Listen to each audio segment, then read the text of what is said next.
The Abomination of Blackwood. The moon hung low over the desolate landscape of Blackwood, its pale light casting dark and twisted shadows across the gnarled trees. Sir Aldrich, a seasoned knight, rode cautiously through the forsaken woods, the air thick with the stench of decay. He had been tasked with investigating the disappearance of several knights who had ventured into this cursed place, their fates unknown. As his horse trotted nervously through the dense underbrush, Aldrich's mind wandered to the tales he'd heard in the village. A creature born from the corpses of the fallen, cursed to roam the earth in search of more souls to consume. He dismissed the stories as mere superstition, the idle gossip of frightened peasants.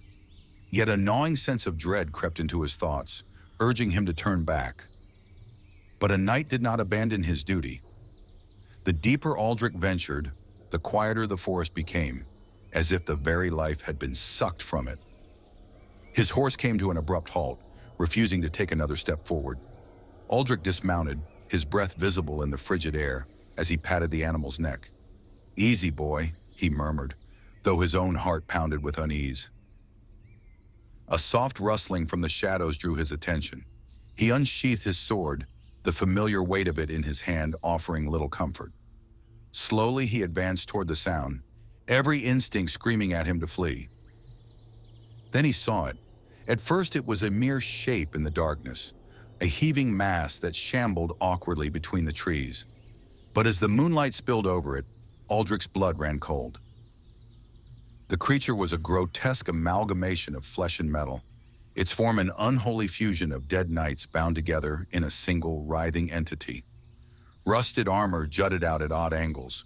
Broken swords and shattered shields melded into the abomination's body. Faces, some half-decayed, others frozen in eternal agony, were scattered across its surface, their hollow eyes staring blankly ahead. The creature let out a low, mournful wail, a sound that echoed with the voices of countless souls trapped within its ghastly form. As it moved closer, Aldrich could see the remnants of familiar crests and banners, the once proud symbols of fallen comrades now reduced to a hideous patchwork on this living nightmare. Aldrich's grip on his sword tightened, his resolve faltering as the monstrosity loomed before him. He took a step back, his mind racing for a way to defeat something so unnatural, so utterly devoid of life. But before he could act, the abomination surged forward with a speed that belied its massive, lumbering form.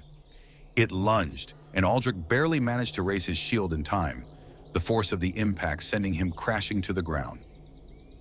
The creature loomed over him, the faces of his fallen brethren twisted in expressions of torment, mouths moving as if trying to speak. Then amidst the cacophony of voices, he heard it, his own name, whispered in a chorus of the damned. Aldrich! Terror gripped him as he realized that the voices weren't just calling to him, they were pleading. But before he could react, the ground beneath him gave way, and Aldrich was plunged into darkness, the last sight in his mind the horrific visage of the abomination descending upon him.